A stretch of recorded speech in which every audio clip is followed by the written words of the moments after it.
remember a little while ago I said I was toying with the idea of making this a book review channel just to get away from all of the topical crap, specifically the U.S. election going on in 2024, which I want nothing to do with. Don't want to talk about it. Don't want to think about it. Don't want to waste my mind my mind space or my heart space or my soul space energy on anything pertaining to it.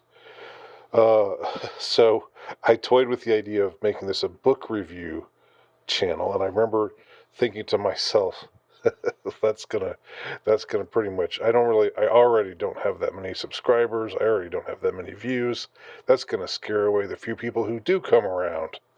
So, so I haven't gone all out, in making this a full-fledged book review channel, but I do want to talk about a book that I just finished reading that I think makes for a good addition into the odd or weird books collection, and the book is the little-known sequel to Rosemary's Baby. Yes, there was a sequel that was written to Rosemary's Baby. Now, Rosemary's Baby was a book before it was a movie. It's better known probably as a movie, but it was a book first. And the sequel is called Son of Rosemary. And it was published in 1997 by the same author, uh, Ira Levin, and this guy, this guy was a stud as far as just churning out really readable fiction, um, and fiction that was very often made into movies. He wrote in the, I guess, mostly in the, not really science fiction, not really fantasy, not really even always horror, but sort of in the speculative realm. What if this were to happen? What if that were to happen? So all of the books that I can think of that are by him, which I haven't read most of them, but I'm going to rectify that because I think this is a guy worth paying attention to. And some of the books that he wrote were made into major motion pictures. Rosemary's Baby is one. Stepford Wives is another. Um, The Long Kiss Goodnight is another. The Boys from Brazil is yet another. And I think there's one more that I'm missing right now that I'm forgetting. All of those were pretty major films, and they were inspired by novels written by Ira Levin. And all of his books that I've come across so far, they're like around 200 pages. I would say very well written. Um, not highbrow, but not lowbrow either. Sort of I guess it would. I guess as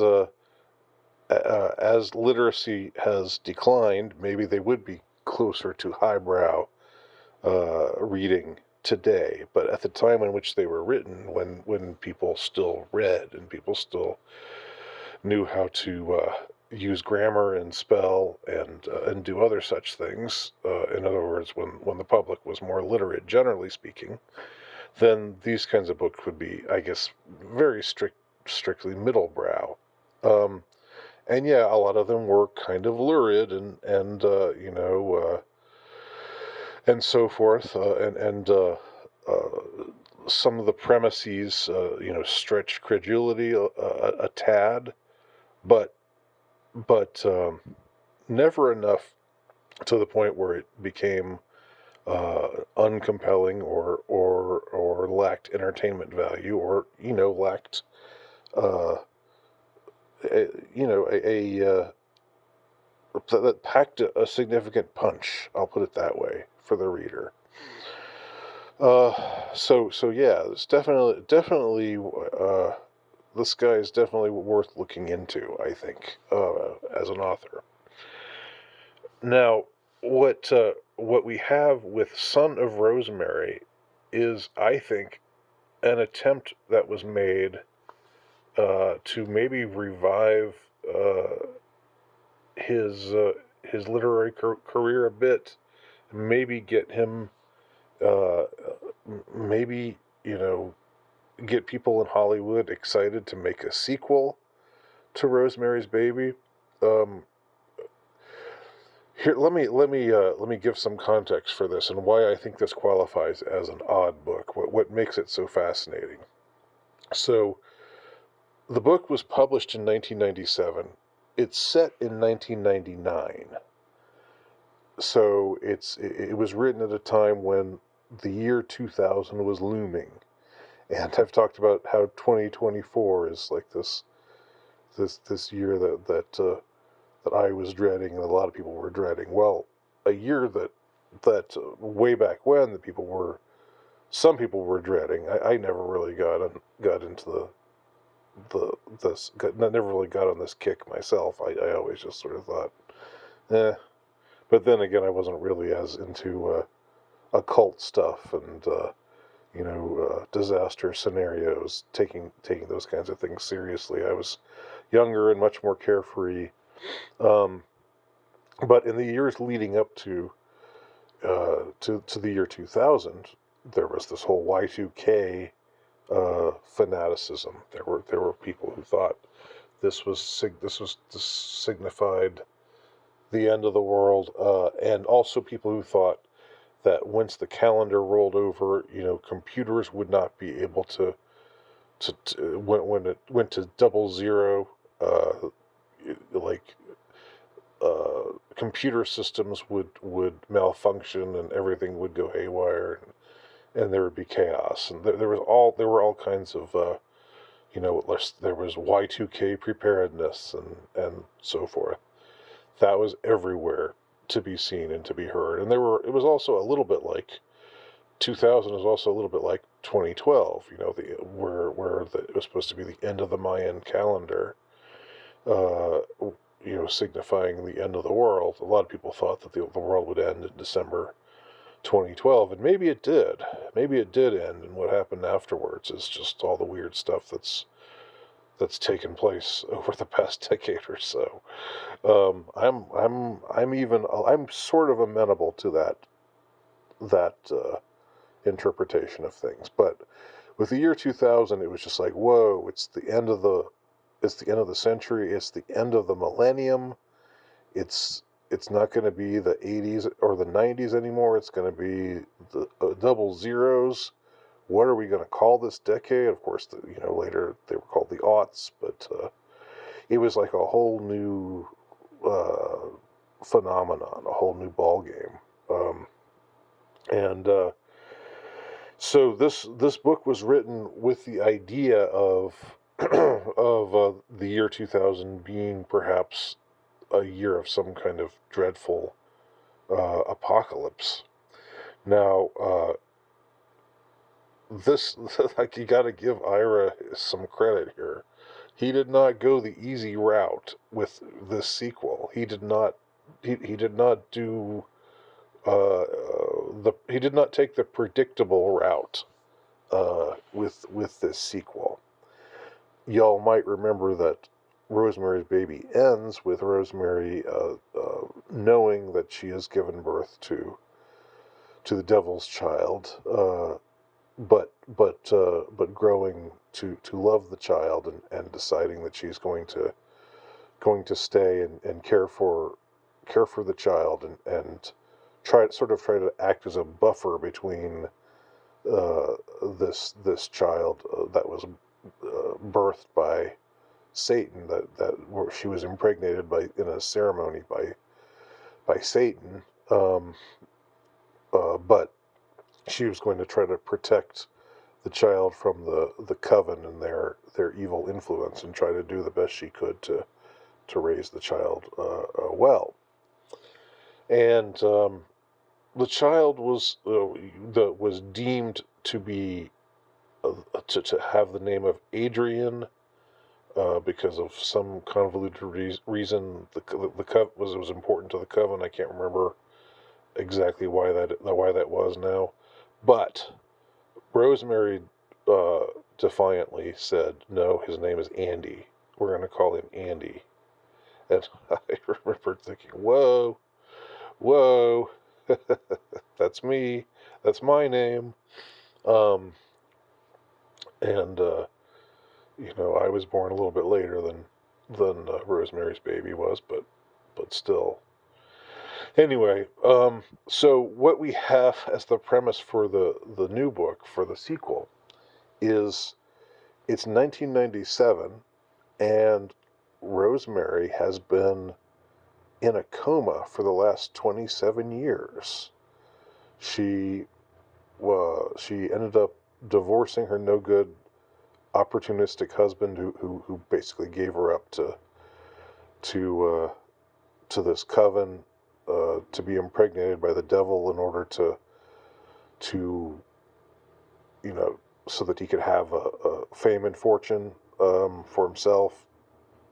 And so he's out of the picture. He moved out to California. She stayed in the apartment complex, and living adjacent to all of the satanic coven, but was trying to do her best to raise this child, raise it upright, as uprightly as possible as you can raise the devil's child, I suppose.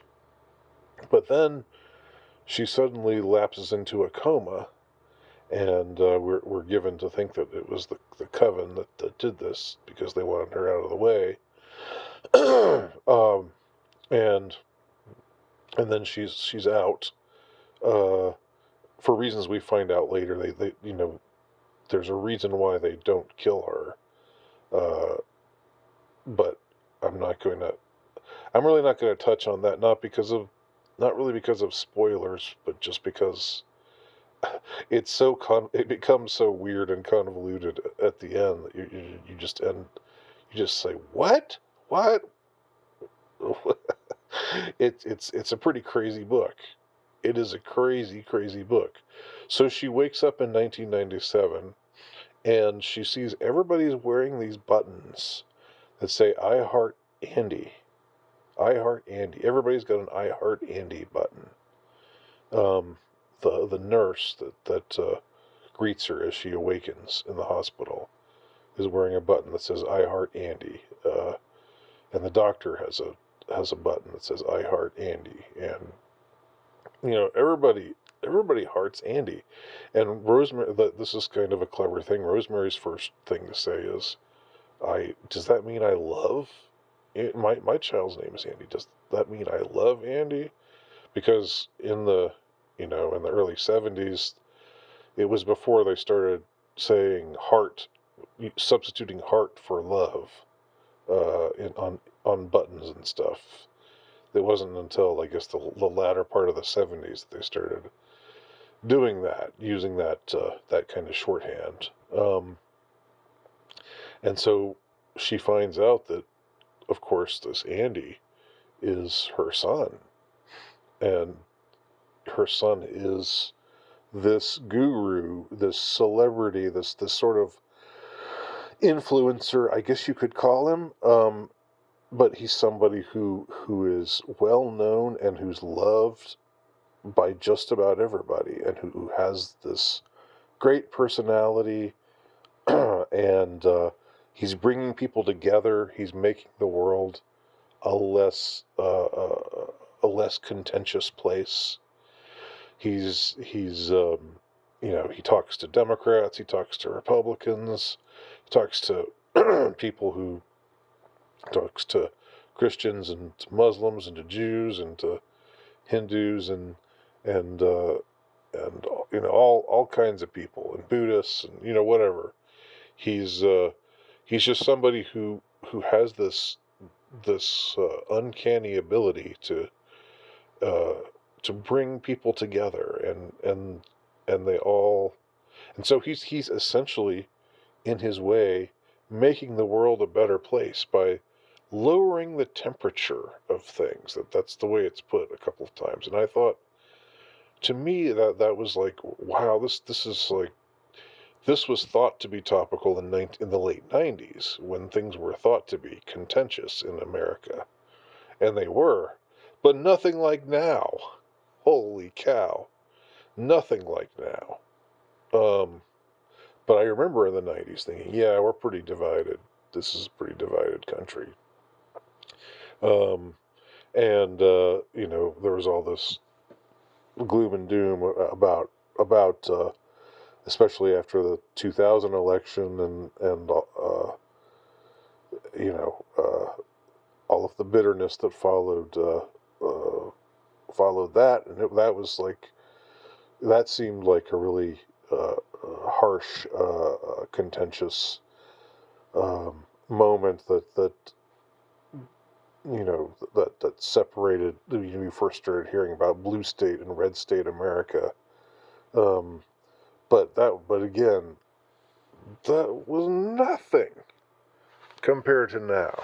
Nothing at all. But anyway, um, so Rosemary is eventually reacquainted with her son, who's this charismatic, handsome 33-year-old, 33, the age of Christ, at his crucifixion. 33, also esoteric number of some import.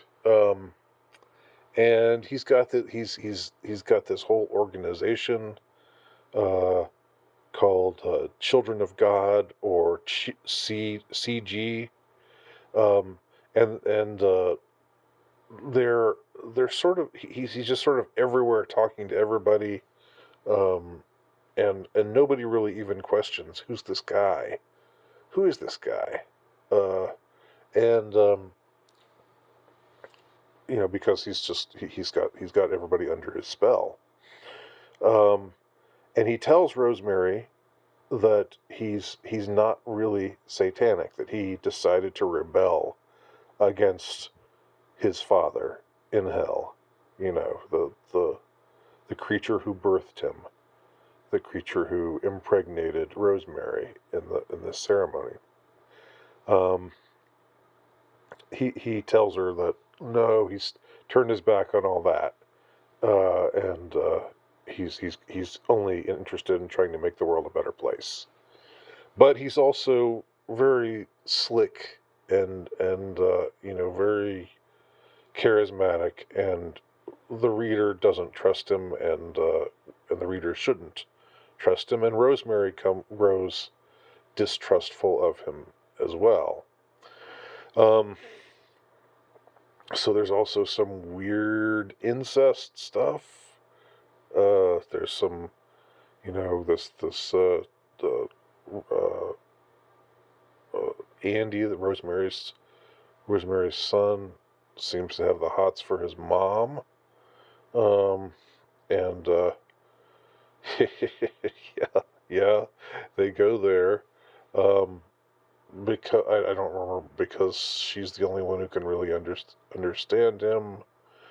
Um, but I mean, he's the devil's son, so of course he would be freaky deaky. Of course he'd be perverted. So that kind of makes sense. Um, but but then it all builds towards how they're going to ring in the year 2000, and there's going to be this candle lighting ceremony. All these candles are being mass produced, and they've most of the human race has embraced Andy, and has decided to follow his notion of his idea of everybody lighting their candles to ring in the year 2000. And it'll be like uh, 8 billion points of light, which was it's a clever a clever term, of something that was in the in the popular culture at the time. It was one of the weird things that George Bush Sr. once said. ICS is 1,000 points of light. Nobody really knew what he was talking about. Obviously, he was talking about something weirdly esoteric, probably coming from the Skull and Bones Yale background that he had. But at the time, people just thought, "Oh, this is a weird thing to say." And so there's going to be 8 billion points of light, but something sinister is being plotted uh, with this ceremony, and it kind of what's being plotted is sort of similar to, if anybody has seen the talk about obscure, if anybody has seen the movie Halloween 3, not directed by John Carpenter, but this is and it's not very good, but it's kind of, I don't know, an interesting oddity as well. And in that movie, it ends uh, with everybody's supposed to put on this mask and watch this commercial, and when that happens, this evil company that's doing behind all this is going to make kids, heads explode, literally, or something like that. So so there's something nefarious being planned, and then there's a couple of really really crazy twists. There's one twist. I'm not going to give anything away here. I don't feel comfortable doing that. But I would say there's one twist where we find out a particular character is not who he or she appears to be, and I would say that's a fantastic twist insofar as it's completely surprising. It's not something that I suspected at all. Um, so that's one thing, and then there's like a double twist, and the weirdest twist is that is the way that it ends. And the way that it ends is to sort of suggest that maybe it was all a dream. That maybe everything that happened to Rosemary was all a dream. Uh, and so I don't know what to say about that. I mean, but I will say this: it's done in a way that's pretty audacious and somewhat unnerving. Somewhat unnerving, even though it seems really kind of stupid and lame. Um, so this book has all kinds of twists and turns. It's like it's not. He definitely didn't play it safe. I'll say that about Ira Levin. And I think maybe he was trying to do something audacious to try to get somebody in Hollywood interested in making this Rosemary's Baby sequel, Son of Rosemary. But unfortunately for him, nobody in Hollywood was interested. Whether it was just because they thought the plot was weird and convoluted and maybe ultimately a little bit silly, or for some other reason, maybe it just maybe somebody wanted to make it, but it just didn't work out. I don't know. But that's Son of Rosemary, and that's the second weird book. The first one I talked about was Norman Spinrad's The Iron Dream, and this is not quite as weird as that one, but it's still pretty weird. So, if you're a reader and you like offbeat kind of stuff, give it some consideration. Thanks for watching.